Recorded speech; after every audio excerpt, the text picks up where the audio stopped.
Allahu Akbar, Allahu Akbar, Allahu Akbar walillahil hamd. Alhamdulillahi rabbil alamin. والعاقبة للمتقين ولا عدوان إلا على الظالمين. أشهد أن لا إله إلا الله وحده لا شريك له، وأشهد أن سيدنا محمدا عبده ورسوله. اللهم صل وسلم وبارك على محمد وعلى آله وصحبه ومن تبعهم بإحسان إلى يوم الدين. سبحانك لا علم لنا إلا ما علمتنا إنك أنت العليم الحكيم. لا حول ولا قوة إلا بالله. أما بعد. Mengawali khutbah singkat ini, saya mengajak kita bersama untuk senantiasa bersyukur kepada Allah Subhanahu wa Ta'ala. Tidak ada Tuhan yang pantas kita sembah kecuali Allah Subhanahu wa Ta'ala. Dialah Zat yang Maha Pengasih lagi Maha Penyayang, yang sayangnya tiada terbilang, yang sampai saat ini masih memberikan kesempatan untuk hidup kepada semua kita, dan mudah-mudahan lembaran hidup yang Allah berikan menambah iman, menambah kebaikan, menambah ketaatan kepadanya dan kepada Rasul. Lewat khutbah Idul Adha yang sangat berbahagia ini, izinkan kami menyampaikan 3 hal penting dalam sejarah perjuangan Nabi Allah Ibrahim alaihissalam. Perjalanannya penuh dengan tantangan yang luar biasa. Ujiannya sangat dahsyat, sehingga menjadi keteladanan bagi kita umat Rasul sallallahu alaihi wasallam untuk menapaki hari esok yang lebih baik, kehidupan yang lebih bagus ke depan, yang kita dapatkan pengalaman berharga dari perjalanan hidup Nabi Ibrahim beserta keluarganya. Kita tahu ujian terberat yang dirasakan oleh Nabi Ibrahim alaihissalam. Pertama, ketika bapak kandungnya menjadi sponsor dari perbuatan dosa dan maksiat saat itu.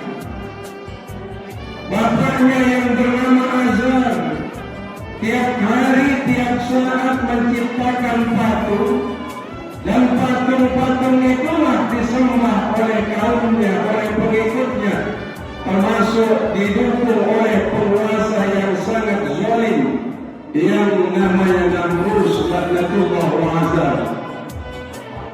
Pada akhirnya dia datang untuk mengingatkan sang bapak agar dia tidak melakukan kejahatan, agar tidak melakukan sesuatu yang bertentangan dengan prinsip-prinsip, nilai-nilai tauhid, nilai-nilai keimanan. Tidak ada yang pantas disembah kecuali hanya kepada Allah. Pada akhirnya Nabi Allah Ibrahim alaihissalam menghancurkan semua berhala-berhala, semua patung-patung yang diciptakan, yang dibikin oleh bapaknya. Tapi satu berhala, satu patung yang paling besar dikalungkan kampak. Di kemudian hari datang bapaknya, datang penguasa lain, Namrus beserta pengikutnya, melihat Tuhan-Tuhannya, sesembahan-sesembahannya hancur. Mereka berkata, ini pasti kelakuan anakmu Ibrahim. Cari Ibrahim. Ketika Nabi Ibrahim diadili di sidang, apa kata orang-orang kafir saat itu? Apa anta li'alihatina ya Ibrahim? Apakah engkau yang menghancurkan Tuhan-Tuhan kami ya Ibrahim? Lalu Nabi Ibrahim dengan enteng berkata, yang menghancurkan Tuhan-Tuhanmu, yang merusak berhala-berhalamu, yang merusak sesembahan-sesembahanmu, ditunjuk patung yang lebih besar yang dikalungkan kampak besar di lehernya. Apakah patung ini akan mampu menghancurkan yang lain? Apakah dia mampu menghancurkan patung-patung yang lain sementara dia benda mati? Kata orang-orang yang hadir pada saat itu. Nabi Ibrahim tersenyum. Kalian justru lebih gila. Kenapa menyembah patung-patung, tidak menyembah Allah Subhanahu wa ta'ala? Apa yang terjadi saat itu? Orang-orang kafir termasuk bapaknya Azar berkata kepada orang-orang yang ada di sekitarnya, "Hariquhum, bakar itu Ibrahim." Betapa ujian yang maha dahsyat dirasakan betul oleh Nabi Ibrahim ketika dia sudah berada di tengah-tengah kobaran api yang maha dahsyat. Allah datangkan malaikat Jibril lalu berkata, "Ibrahim, hari ini Allah akan menolongmu sebagaimana yang dijelaskan oleh Allah dalam Al-Quran. Ya naru kuni bardan wa salaman ala Ibrahim." Wahai api, dinginkan dirimu, selamatkan kekasihku Nabi Allah Ibrahim alaihissalam.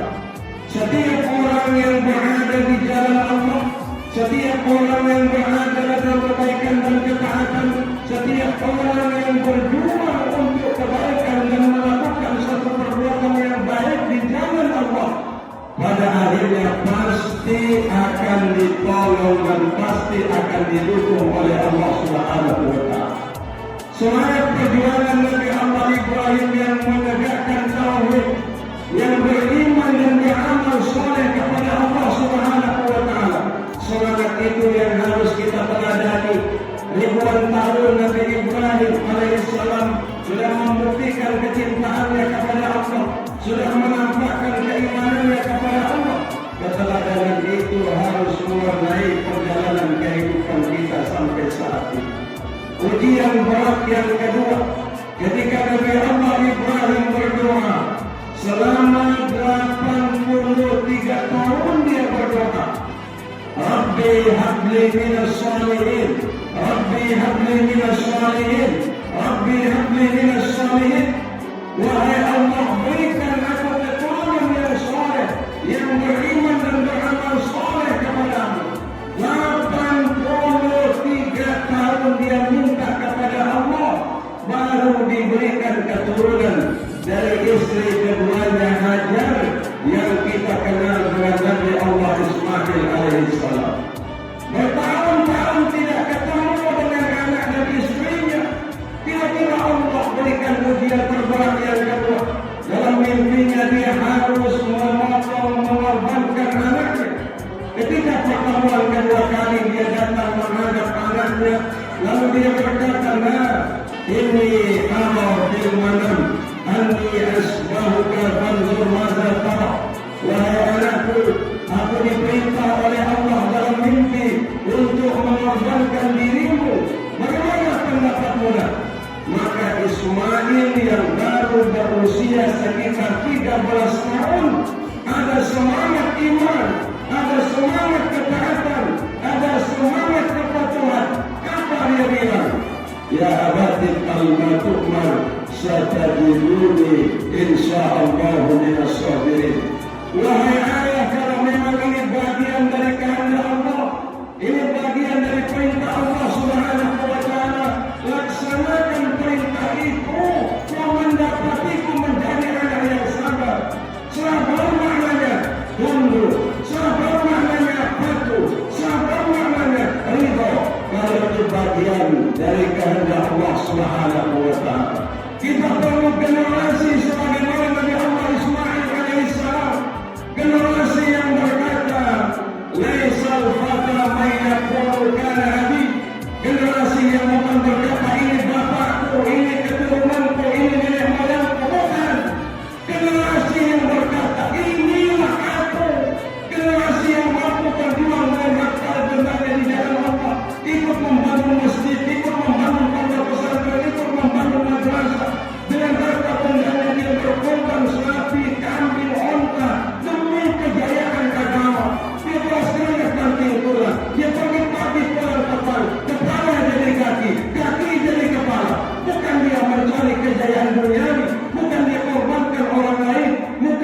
menjadi pengemis, bukan mental pengemis, tapi mental pejuang.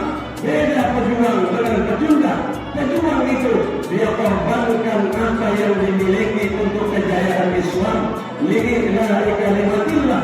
Tapi pecundang dia korbankan agama, dia cari sesuatu nasi di balik perjuangan agama untuk menggunakan dirinya untuk merendahkan agama yang dia yakini. Hari ini kita perlukan generasi-generasi yang berani berkata, yang berani berbuat, yang berani melakukan sesuatu demi agama, demi kejayaan bersama, lillahi kalimatillah.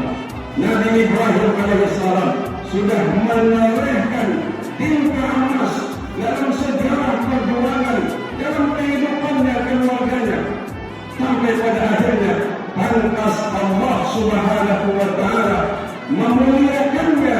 Miliaran umat Islam sampai hari kiamat selalu berkata pada tasyahud akhir, kama shallaita ala Ibrahim wa ala ali Ibrahim, sebagaimana memuliakan Nabi Ibrahim beserta keluarganya, kama barakta ala Ibrahim wa ala ali Ibrahim bil alamin innaka Hamidum Majid. Berikan keberkahan kepada Nabi Ibrahim beserta keluarganya. Itulah untuk kemuliaan yang diberikan oleh Allah. Ribuan tahun jasadnya sudah bersemayam, anaknya, istrinya sudah kita tidak lagi kenal wajahnya, kita tidak tahu sebagaimana hidupnya, tapi namanya tetap hidup beribu-ribu tahun sampai hari kiamat, karena semasa hidupnya dia berjuang, dia berkorban, dia mengabdi hanya untuk Allah Subhanahu wa Ta'ala. Lantas baginda Rasul sallallahu alaihi wasallam ingatkan kepada kita umat Islam, asyadul bala, ujian terberat adalah para nabi dan rasul. Semua syuhada, orang-orang yang syahid membela agama Allah. Semua ulama yang mati berjuang di jalan Allah. Al-amsal fal-amsal, utulian nasu ala hasabi dinihim. Kemudian manusia akan diuji oleh Allah sesuai dengan kadar keimanannya kepada Allah Subhanahu wa Ta'ala. Kita paham betul, sebelum para nabi dan rasul diciptakan oleh Allah, Allah lebih dahulu menciptakan musuh daripada nabi dan rasul. Sebelum Nabi Adam diciptakan oleh Allah, Allah sudah menciptakan iblis. Sebelum Nabi Allah Musa diciptakan oleh Allah, Allah sudah ciptakan Fir'aun laknatullah wa azabuh. Sebelum Nabi Ibrahim diciptakan oleh Allah, sudah diciptakan Namrus beserta orang-orang kafir untuk menghalangi dakwahnya, menghalangi perjuangannya. Sebelum manusia termulia diciptakan oleh Allah, Rasul Muhammad SAW sudah diciptakan Abu Jahal, Abu Lahab, Abu Sufyan, dan orang-orang yang menentang Allah dan Rasulnya. Hari ini kita berada di pihak yang mana? Di pihak yang membela agama Allah atau di pihak yang menjual agama Allah? Di pihak yang menuju kejayaan agama atau di pihak yang menghancurkan agama? Di pihak yang menuju surga atau di pihak yang menuju neraka? Pilihan ada pada kita. Sebagaimana yang Allah jelaskan, ma'alhamaha fujuraha wa taqwaha, diilhamkan kepada manusia. Ini jalan menuju Ibrahim, ini jalan menuju Namrus, ini jalan menuju Fir'aun, ini jalan menuju Nabi Isa, ini jalan menuju Abu Lahab, Abu Lahab, ini jalan menuju kekasih Allah Rasul Muhammad SAW. Ini jalan ke Allah, ini jalan ke setan, ini jalan ke surga, ini jalan ke neraka. Pilihanmu hari ini kau tentukan. Bagaimana kau bisa berjuang di jalan Allah akan terlihat dari pilihan-pilihan. Pilihan-pilihan itu akan menuju kejayaan keluarga, menuju kejayaan masyarakat dan lingkungan, menuju kejayaan umat, menuju satu negara yang baldatun thayyibatun wa rabbun ghafur. Pada akhirnya semua orang tahu, tapi tidak semua orang yakin. Banyak orang yakin, tapi tidak mengamalkan. Banyak orang mengamalkan, tapi tidak ikhlas.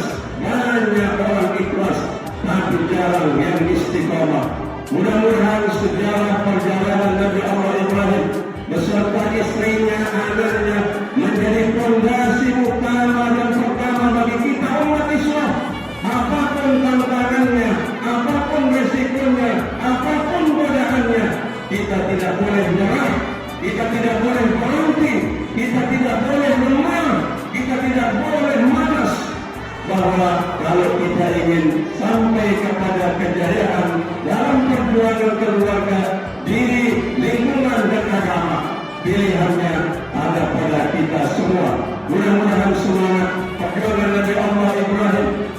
beserta anaknya, beserta istrinya yang diabadikan oleh Allah, salah satunya lewat pelaksanaan ibadah haji, menjadi momentum bagi kita bersama untuk senantiasa berada di barisan orang-orang yang Allah ridhai dalam perjalanan kehidupannya.